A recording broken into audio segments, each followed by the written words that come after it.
بسم اللہ الرحمن الرحیم۔ ویلکم ٹو مائی چینل انسانی جسم کی کہانی۔ ماہرین کے مطابق عام طور پر مردے کو قبر میں رکھنے کے بعد سب سے پہلے اس کا پیٹ اور اس کی شرمگاہ گلنے سڑنے لگتی ہے۔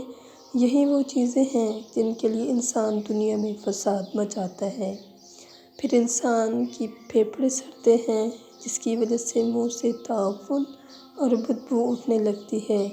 یہ منہ اور زبان ہی ہے جس کی چرب زبانی سے انسان دنیا میں جھگڑے اور ایذا رسانی کا بازار گرم رکھتا ہے۔ پھر کچھ ہی دنوں میں اس کی ناک گل سڑ کر جسم سے جھڑنے لگتی ہے۔ یہ وہی ناک ہے جسے دنیا میں اونچا رہنے کے لیے انسان لوگوں کی حلق تلفی کرتا رہتا ہے۔ پھر نیلی اور سبز رنگ کی مکھیاں پیدا ہو جاتی ہیں اور سفید رنگ کے کیڑے تقریباً سارے جسم کو ڈھانپ لیتے ہیں۔ پورے جسم سے بدبو اور سڑان اس قدر اٹھتی ہے کہ قبر کو کھول دیا جائے تو دور تک بدبو سے لوگ بھاگ جائیں۔ پھر بالوں کا جھڑنا شروع ہو جاتا ہے۔ تھوڑے دنوں میں سوائے ڈھانچے کے کچھ نظر نہیں آتا۔ کچھ عرصے بعد یہ ڈھانچہ بھی ٹوٹ پھوٹ جاتا ہے۔